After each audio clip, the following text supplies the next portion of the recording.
Hello friends, मैं Ashwani Kumar Ashwani classes से। और आज हम पढ़ने वाले हैं इतिहास की प्रमुख घटनाएं प्रैक्टिस सेट 8 में। बहुत ही इंपॉर्टेंट टॉपिक है, तो बिना टाइम खराब करे शुरू करते हैं। इसके पहले ईसा पूर्व और ईसी में क्या अंतर होता है, इसके लिए मैंने एक वीडियो बनाई है और लिंक डिस्क्रिप्शन में है, आप वहाँ से देख लेंगे। हम आगे बढ़ते हैं।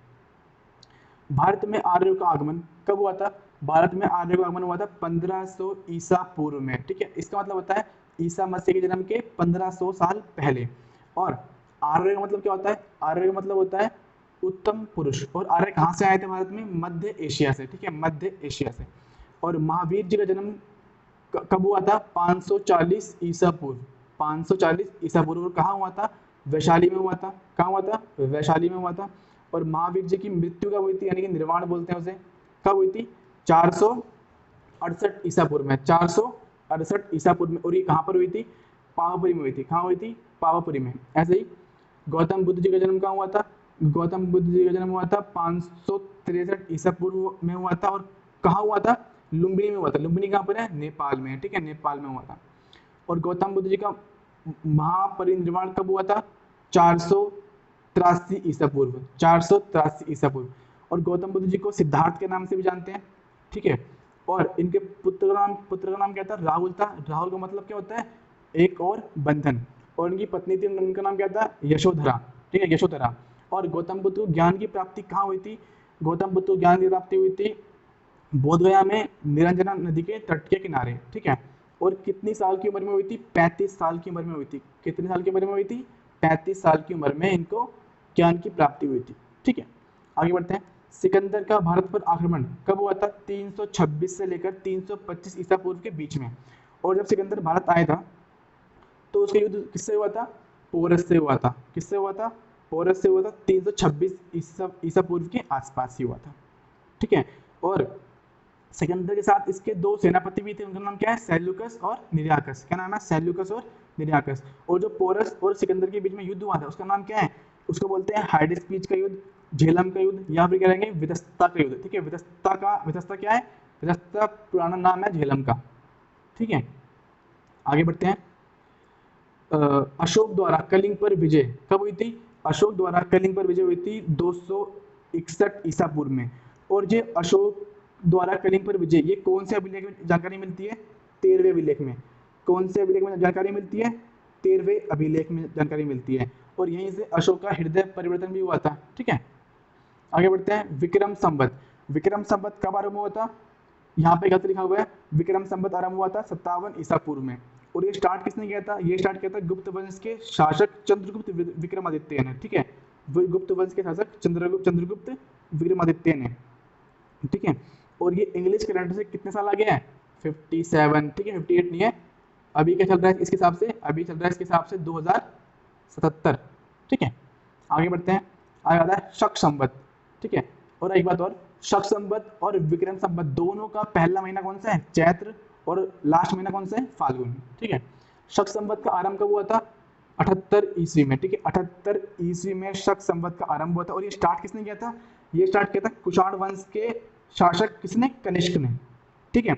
और कुषाण वंश का पहला शासक कौन था? कुजुल कर्टफिसस। कौन था? कुजुल कर्टफिसस। और लास्ट कौन था? वासुदेव द्वितीय। और ऐसे ही गुप्त वंश का पहला शासक कौन था? श्रीगुप्त। और अंतिम कौन था? कुमारगुप्त।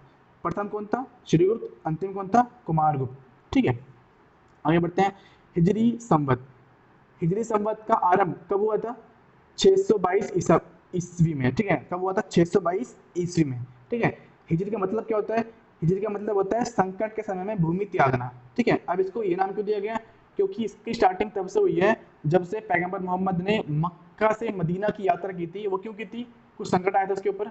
जब हम डीप से पढ़ेंगे तो उसके ऊपर ही बात करेंगे।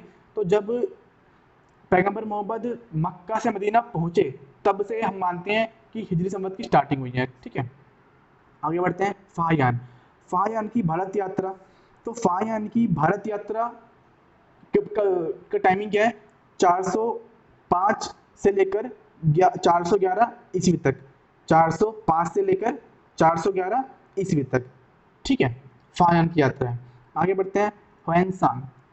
हर्षवर्धन। हर्षवर्धन का शासनकाल किस टाइम से लेकर किस टाइम के बीच में हुआ है? 606 से लेकर 647 ईस्वी तक, 606 से 647 ईस्वी तक। देखिए हर्षवर्धन जो है वो कौन से वंश का था? या तो इसमें बोलते हैं पुष्यभूति वंश, या बोलते हैं वर्धन वंश, ठीक है, या तो बोलते हैं पुष्यभूति वंश या बोलते हैं वर्धन वंश, ठीक है। इस वंश का पहला शासक कौन था? पुष्यभूति था, और लास्ट कौन सा?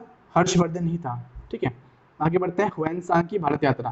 ह्वेन-सांग की भारत यात्रा की टाइमिंग क्या है? 630 ईस्वी, ठीक है। और एक ऐसा कहते हैं कि जो ह्वेन-सांग है ये हर्षवर्धन के शासनकाल में ही भारत आया था, ठीक है। और इसकी बुक है ह्वेन-सांग की, उसका नाम क्या है? सी यू की, ठीक है। क्या नाम है बुक का? सी यू की। और ह्वेन-सांग को ही यात्रियों का राजकुमार भी कहते हैं। क्या कहते हैं? ह्वेन-सांग को यात्रियों का राजकुमार भी कहते हैं, ठीक है। और सोमनाथ मंदिर पर आक्रमण कब हुआ था? ठीक है, सोमनाथ मंदिर पर आक्रमण कब हुआ था? 1025 ईस्वी में। कब हुआ था? 1025 ईस्वी। वैसे इसकी तारीख अलग अलग मिलती है, कहीं तो मिलती है 1025, कहीं मिलती है 1026। तो ऐसा कर लेंगे कि सोमनाथ मंदिर पर आक्रमण कब हुआ था? 1025 से लेकर 1026 के बीच में, ठीक है। और किसने किया था? गजनवी ने किया था। किसने किया था? महमूद गजनवी ने किया था, ठीक है। और इसने भारत पर, ऐसा कहते हैं कि इसने भारत पर 17 बार आक्रमण करा था, ठीक है। 16वां आक्रमण था वो किया था सोमनाथ मंदिर पर, और जो 17वां आक्रमण है वो किया था इसने जाटों पर। अब जाटों पर इसने आक्रमण क्यों किया? जाटों पर आक्रमण इसने इसलिए किया क्योंकि जब ये सोमनाथ मंदिर से लूटपाट करके अपने देश जा रहा था, तब जाटों ने इससे रास्ते में बहुत छीना झपटी करी, और इसलिए बदला लेने के लिए इसने 17वां आक्रमण जाटों पर किया था, ठीक है। और एक और बात है कि महमूद गजनवी को एक और नाम से जानते हैं, वो क्या है? मूर्ति भंजक, ठीक है। क्यों कहते हैं मूर्ति भंजक? क्योंकि इसने बहुत सी मूर्तियां तोड़ी थी, इसलिए इसको मूर्ति भंजक के नाम से भी जानते हैं, ठीक है। आगे बढ़ते हैं। आगे आते हैं ट्राइन का प्रथम युद्ध और द्वितीय युद्ध। तो ट्राइन का प्रथम युद्ध हुआ था 1191 में, और द्वितीय युद्ध हुआ था 1192 में। जो ये युद्ध है किसके बीच में हुए थे? पहला युद्ध हुआ था गौरी और पृथ्वीराज चौहान तृतीय के बीच में। इसमें हमारा मोहम्मद गौरी हार गया था। और तराइन का द्वितीय युद्ध हुआ था मोहम्मद गौरी और पृथ्वीराज तृतीय के बीच में दोबारा से। और इसमें क्या हुआ था? इसमें पृथ्वीराज चौहान तृतीय हार गए थे, ठीक है। और जो ये गौरी है, इसको मोहम्मद गौरी को बुलाया किसने था युद्ध के लिए? चंदावर ने। चंदावर कौन था? पृथ्वीराज चौहान तृतीय का मौसेरा भाई, ठीक है। इसने बुलाया था गौरी को पृथ्वीराज चौहान तृतीय पे अटैक करने के लिए। और उसके बाद एक और युद्ध होता है, उसका नाम है चंदावर का युद्ध। चंदावर का युद्ध क्यों होता है? क्योंकि जयचंद ने इसको प्रॉमिस किया था गौरी को कि हेल्प करेगा पृथ्वीराज चौहान के वर्सेस युद्ध करने के लिए, पर इसने हेल्प नहीं करी। तो एक और युद्ध होता है, उसकी डेट भी डबल डबल आती है, कहीं कहीं पर एक आती है 1193 और कहीं पे मिलता है 1194, ठीक है। तो इसे याद कर लेंगे। आगे बढ़ते हैं। गुलाम वंश की स्थापना कब हुई? 1206 में हुई। गुलाम वंश की स्थापना कब हुई? 1206 में हुई। तो इसको भी दो नाम है, एक तो गुलाम वंश है और एक कौन सा है? मामलुक या गुलाम वंश, ठीक है। मामलुक वंश भी बोलते हैं इसको, और गुलाम वंश भी बोलते हैं। तो गुलाम वंश का पहला शासक कौन था? ऐबक। दूसरा था एराम शाह, और तीसरा था इल्तुतमिश, ठीक है। पहला कौन था? ऐबक, एराम शाह और इल्तुतमिश, ठीक है। आगे बढ़ते हैं। वास्को डी गामा को भारत आगमन कब हुआ था? तो वास्को डी गामा का भारत आगमन कब हुआ था? 1498 में, ठीक है, 1498 में। और एक और बात है कि वास्को डी गामा के पहले भी एक यात्री है जो भारत की खोज करने के लिए निकला था, पर वो भारत पहुंच नहीं पाया था। वो कहाँ पे रह गया था? वो रह गया था केप ऑफ गुड होप में। अब ये कहाँ पर है?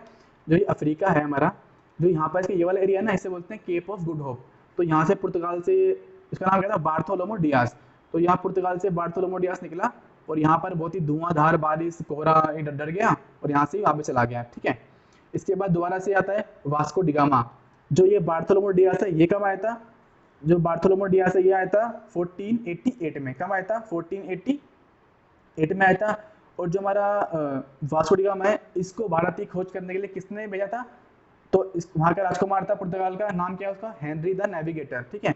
हेनरी द नेविगेटर ने इसको भारत की खोज करने के लिए भेजा था। किसको भेजा था? वास्को डिगामा को, ठीक है। आगे आते हैं पानी के तीन युद्ध होते हैं। पहला होता है 1526, 1556, 1761, 1520, 1556, 1761, ठीक है। तो अब ये किस किस के बीच में होते हैं? जो पानीपत प्रथम है ये होता है बाबर और इब्राहिम लोदी के बीच में, ठीक है। जो इब्राहिम लोदी होता है ये लोदी वंश का होता है, और बाबर कौन सा वंश का होता है? गुलाम वंश का होता है, सॉरी मुगल वंश का होता है। ठीक है, तो बाबर ही इब्राहिम लोदी को मारकर 1526 में मुगल वंश की स्थापना करता है। ठीक है, उसके बाद पानीपत द्वितीय है, ये होता है अकबर और हेमू के बीच में। अकबर तो उस टाइम 14 ईयर का होता है, 14 साल का होता है, और बैरम खां उसके संरक्षक के रूप में लड़ाई करता है हेमू से। ठीक है, अब अकबर की वजह आ गई तो उसके बारे में कुछ बात जान लेते हैं। अकबर का जन्म हुआ था 1542 में और 1556 में इसका राज्याभिषेक हुआ था। ठीक है, आगे बढ़ते हैं। पानीपत तृतीय, तो पानीपत तृतीय हुआ था अफगान के दुरानी वंश का संस्थापक है, कौन है? अहमद शाह अब्दाली वर्सेस मराठा। ठीक है, अफगान के दुरानी वंश का संस्थापक है अहमद शाह अब्दाली, उसके बीच में और मराठों के बीच में। ठीक है, आगे बढ़ते हैं। तो अकबर का राज्याभिषेक हुआ था 1556 में, ये पहले देख चुके हैं। आगे बढ़ते हैं। हल्दी घाटी का युद्ध किसके बीच में हुआ था? महाराणा प्रताप और अकबर के बीच में हुआ था। ठीक है, और कब हुआ था? 1576 में हुआ था। ठीक है, कब हुआ था? 1576 में हुआ था। एक बात और कि महाराणा प्रताप के घोड़े का नाम क्या है? पता है किसी को? चेतक। इसी प्रकार से महाराणा प्रताप के जो हाथी है, वो भी एक हाथी भी था, उसका नाम क्या है? राम प्रसाद। ठीक है, महाराणा प्रताप के हाथी का नाम क्या है? राम प्रसाद। और आप एक क्वेश्चन कमेंट बॉक्स में करेंगे कि महाराणा प्रताप के जो हाथी है राम प्रसाद, वो उसको अकबर ने छीन लिया था उनसे, और उसका नाम उसने क्या रखा? ठीक है, उसका नाम उसने क्या रखा, ये आपको कमेंट बॉक्स में करना है। आगे बढ़ते हैं। दीन इलाही धर्म, और दीन इलाही धर्म की स्थापना किसने की थी? अकबर ने की थी, और इसका एक ही फॉलोवर था, इसका एक ही अनुयायी था, वो कौन था? बीरबल। ठीक है, वो कब हुई थी? 1582 में हुई थी दीन इलाही धर्म की स्थापना। आगे बढ़ते हैं। प्लासी का युद्ध तो प्लासी का युद्ध कब हुआ था? प्लासी का युद्ध हुआ था 1757 में। ठीक है, 1757 में हुआ था। 1757 में प्लासी का युद्ध हुआ था। ठीक है, इसको ऐसे याद कर लेंगे कि 1857 के विद्रोह के ठीक 100 साल पहले प्लासी का युद्ध हुआ था। ठीक है, आगे बढ़ते हैं। और हाँ, इसके बारे में, ये किसके बीच में हुआ था? ये हुआ था लॉर्ड क्लाइव वर्सेस सिराजुद्दौला। ठीक है, लॉर्ड क्लाइव और सिराजुद्दौला के बीच में हुआ था। सिराजुद्दौला कौन था? ये बंगाल का नवाब था। ठीक है, सिराजुद्दौला कौन था? बंगाल का नवाब। आगे बढ़ते हैं। बंगाल का सॉरी बक्सर का युद्ध किसके बीच में हुआ था? बक्सर का युद्ध हुआ था हैटर मुंड्रो वर्सेस 3 सेनाएं थी, एक था मीर कासिम, सुजाउद्दौला अवध का नवाब था, शाह आलम द्वितीय हिंदुस्तान दिल्ली का मुगल वंश का शासक था, शाह आलम द्वितीय, और मीर कासिम भी बंगाल का नवाब था। ठीक है, बात की बात है कुछ। आगे बढ़ते हैं। आगे बढ़ते हैं। बंगाल का सॉरी बंगाल में स्थायी बंदोबस्त कब आई थी? 1793 में। बंगाल में स्थायी बंदोबस्ती कब आई थी? 1793 में। अब इसके पीछे कुछ कहानी पढ़ते हैं। ये कौन लेके आया था? ये लेके आया था लॉर्ड कॉर्नवालिस। कौन लाया था स्थायी बंदोबस्ती? Lord Cornwallis. और सबसे पहले ये कहाँ पर लागू हुई थी? सबसे पहले लागू हुई थी बीबीयू में, मतलब बंगाल बिहार उड़ीसा में। ठीक है, बंगाल बिहार उड़ीसा में। उसके बाद में यूपी के बनारस में लागू हुई थी, और उत्तरी कर्नाटक में। उसके बाद पूरे भारत में लागू कर दी गई। ठीक है, और स्थायी बंदोबस्ती के और नाम भी हैं, आपको बहुत बहुत ज़्यादा कन्फ्यूजन होती है। तो स्थायी बंदोबस्ती के और नाम कौन से हैं? इसको हम बोल सकते हैं जमींदारी प्रथा, जागीरदारी प्रथा, ठीक है, मालगुजारी प्रथा, या फिर बीसवेदारी प्रथा। ठीक है, बीसवेदारी भी बोलते हैं इसको।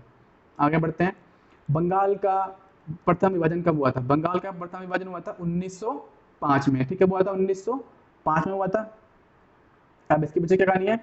बंगाल का प्रथम विभाजन हुआ था 1905 में। ये किसने किया था? लॉर्ड कर्जन ने किया था, क्योंकि बंगाल में क्रांतिकारी गतिविधियां बहुत अधिक बढ़ गई थी। इसीलिए हिंदू मुस्लिम की एकता को तोड़ने के लिए बंगाल विभाजन करा जा रहा था। और क्या बोल रहे थे वो लोग कि हमको बंगाल विभाजन करने की वजह क्या है? वो उन्होंने ये बताई थी कि हमको शासन करने में आसानी होगी। ठीक है, अब ये बहुत बड़ा एरिया है तो हम इस पर शासन नहीं कर पा रहे हैं। ठीक है, और असली बात क्या थी कि हिंदू मुस्लिम की एकता को तोड़ने चाह रहे थे। तो इसी बात के लिए, यानी हिंदू मुस्लिम की एकता साथ में बनी रहे, इसलिए रविन्द्रनाथ टैगोर ने क्या कहा? रविन्द्रनाथ टैगोर ने कहा था कि जिस दिन बंगाल विभाजन हो रहा है, मतलब 16 अक्टूबर 1905 को, हम क्या बनाएंगे? शोक दिवस बनाएंगे, और इस समय हिंदू मुस्लिम एक दूसरे को राखी बांधेंगे ताकि उनकी एकता दिखा सकें हम लोगों को। ठीक है, आगे बढ़ते हैं। मुस्लिम लीग की स्थापना कब हुई थी? मुस्लिम लीग की स्थापना हुई थी 1906 में। ठीक है, मुस्लिम लीग की स्थापना कब हुई? 1906 में हुई थी। ठीक है, तो ये है हमारा बहुत ही अच्छा टॉपिक था। इसके बाद हम फिर से पार्ट 7 देखेंगे, और सॉरी 9 देखेंगे। ठीक है, तब तक के लिए बाय। अगर वीडियो अच्छी लगी तो कमेंट करना, लाइक करना और शेयर करना। ठीक है, तब तक के लिए बाय।